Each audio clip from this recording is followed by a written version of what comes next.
Hello. In this video, I want to talk about Tayyip Erdogan. We're talking about the Prime Minister of Turkey, an Islamic country of millions, and it seems that Erdogan has been there forever, and he's there to stay. He will be re-elected. He will be re-elected on the 10th of August. And he's an Islamo-Nazi. Recently, well, right now, there is a war being fought in Gaza. The native Jews are re-entering one of their cities, Gaza. Gaza is a Jewish city. Sadly, in 2005, the traitor Ariel Sharon gave this Jewish city to the Islamo-Nazis, and they took the city over, and they created Hamas. Now, Erdogan is a vocal supporter of Hamas. He supports Hamas, and he supports other Islamic groups as well. For example, Erdogan, the Turks are known to be supporters of the Egyptian Brotherhood. They supported Morsi and not Sisi, al-Sisi. And during this war, the war with Gaza, in which at least 34 native Jews have been killed, or 36 I think, native Jews have been killed by the Islamo terrorists. The Turkish Prime Minister, Tayyip Erdogan, compared Israel's offensive in Hamas-controlled Gaza as to the Nazis. Right, so Erdogan compared the offensive projective edge as Hitler. I mean, he's comparing the Jews, the Likud government, to Hitler, actually. And look who's talking. Turkey was on the side of Hitler. In 1940, we must remind people, many people don't know this, but there was this cargo ship coming from Romania in 1940, and it was sunk by the Turks in 1940 in support of Hitler, and 700 Jews were killed.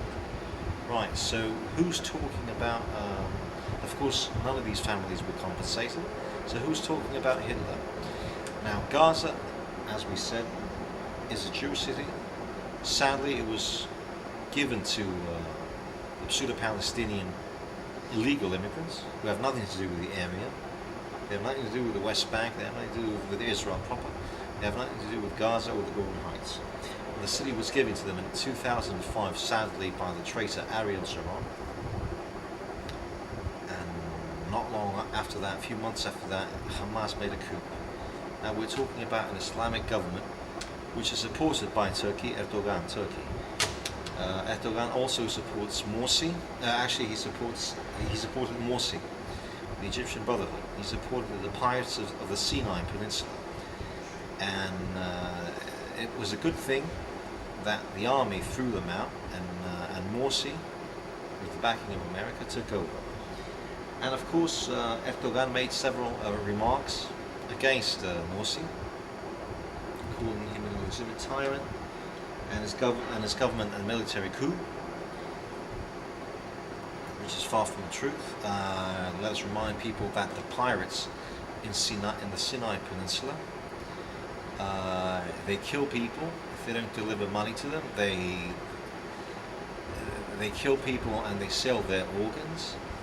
They cooperate with Hamas, with underground tunnels. Most of the underground tunnels were destroyed by Morsi, the Egyptians, not the Jews. And the main goal of what's happening now in Gaza is to destroy the other underground tunnels. And of course, Turkey is backing what remains of the Sinai Peninsula pirates, the Muslim Brotherhood in Egypt, Hamas,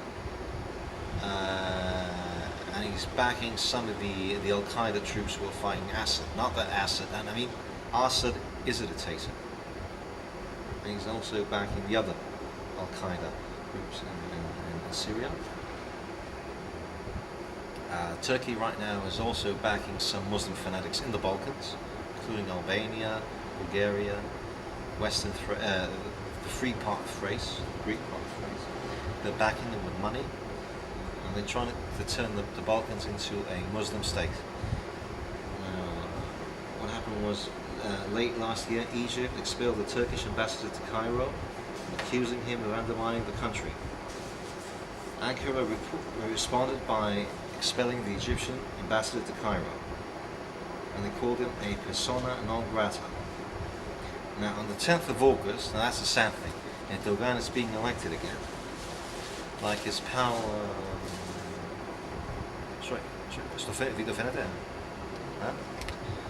And it all started in 2009. In 2009, what happened was, well, everyone knows what happened with that Yavik Marmara warship. Ertogan, the government of Ertogan, they tried to enter Gaza. They sent commandos, Turkish commandos, to Gaza, and they tried to provide them with arms.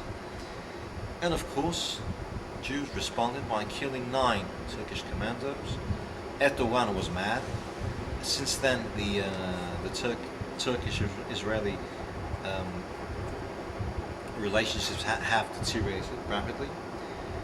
And Shimon Peres, who's not much of a Zionist anyway, but in the Davos conference, the conference at Davos, he really put Erdogan in his place. I mean, he put the Islamo-Nazi Erdogan in his place, and he told him that he's backing Muslim fanatics, and that's one of the few good things that Shimon Peres did.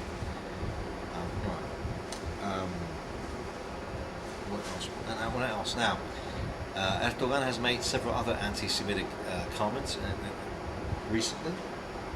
There was this mine that broke down a couple of months back, and of course, some 200 people were killed, and of course, several people protested about that, and they even chased Erdogan into the supermarket. And one of his MPs actually beat up a protester, and Erdogan claimed that the protesters are like Jewish, the sperm of a Jew or something like that. That was again an anti-Semitic remark. The recent one about Gaza is again, comparing them to Hitler is again an anti-Semitic remark.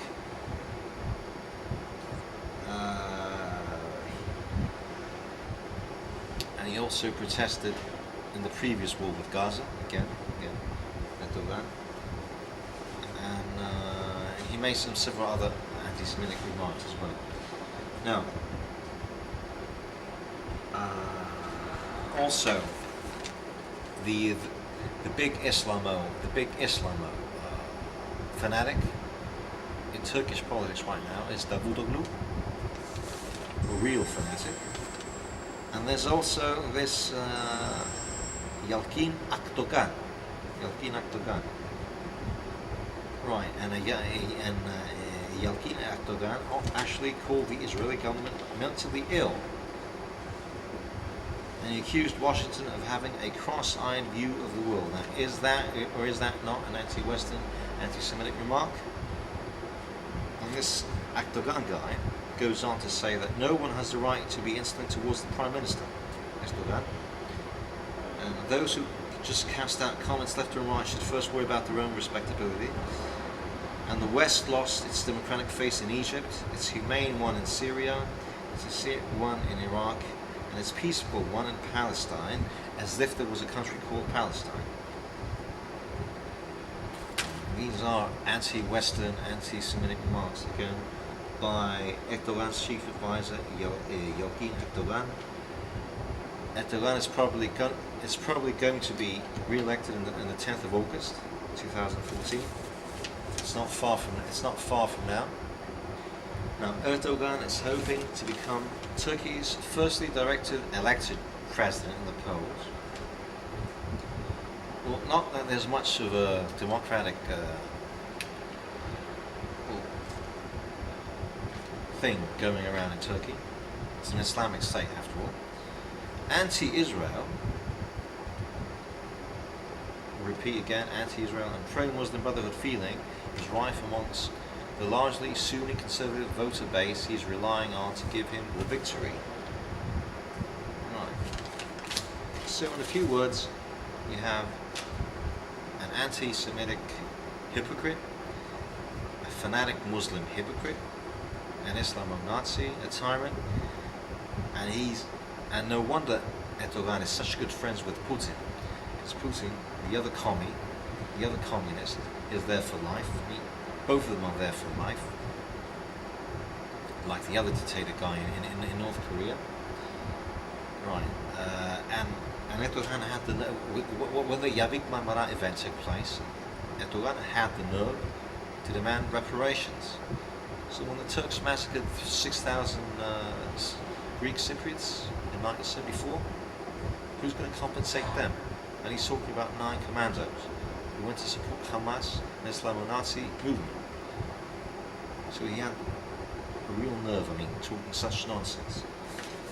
Right. So Turkey at last showed its true face by being an Islamo-Nazi country. They had the nerve to try to be part of the EU, and of course they knew that they will never be admitted into the EU. And so Erdogan can use that as a piece of propaganda and saying, look, the Westerners are looking down upon us, so let's go back to our Islamic roots. Right, as an Islamo-Nazi he is. Let's not forget that right now Turkey is legally occupying the north of Cyprus. They have illegal settlers, they have troops, over 30,000 troops. Yeah. They illegally occupy Asia Minor, they illegally occupy Eastern Thrace with Constantinople in it, and they also occupy Antioch and parts that belong to Armenia, Georgia, and the Kurdish peoples. So Turkey should be divided into, and the land should be given back to what the Turks stole from the Greeks and from the Kurds, the Georgians, the Armenians, and the other, and parts of Arabia.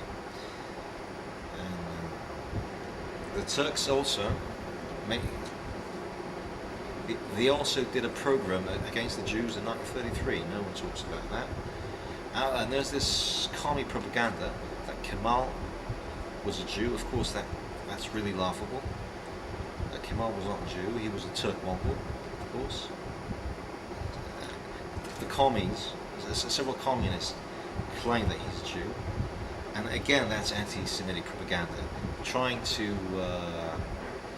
baptize an evil Islamo-Nazi and trying to baptize him as a Jew. So it's like saying that Hitler. It's like saying that, well, the evil guy is a Jew. And Kemal, of course, was a sick, evil guy, and he's not a Jew. Anyway, so that's anti-Semitic propaganda for you. The Turks are also gaining millions of dollars per year by exploiting ancient Greek and Roman sites like Ephesus, Pergamon, the Byzantine shrines in Constantinople, and of course. And they also are claiming that Homer is a Turk, the Greek historian Herodotus is a Turk, and all that. And they're creating all this phony history and phony propaganda. That the Turks were in Cyprus before the Greeks arrived, and all that cheap propaganda. So Turkey at last has showed its true face, an Islamo-Nazi one, a Kemalic one. Right.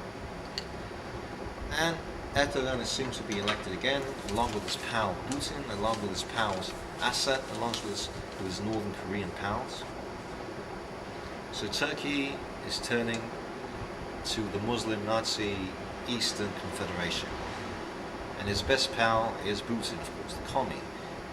And several commies are supporting Putin, actually, and they're fighting against the West, and they're traitors of Greece too. And the world must not forget that in the earlier part of the 20th century,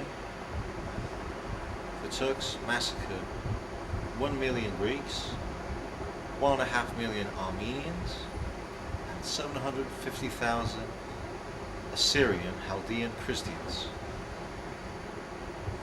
and they killed another bunch of Assyrians in the 1930s as well, and the Jews in 1933, and the Jews in 1940, That's Turkey for you. Huh? The big hypocrites. And they invaded Cyprus in 1974 and they massacred people. They massacred Greece in 1955. They killed 13 of them and they threw them out. So that's Turkey for you.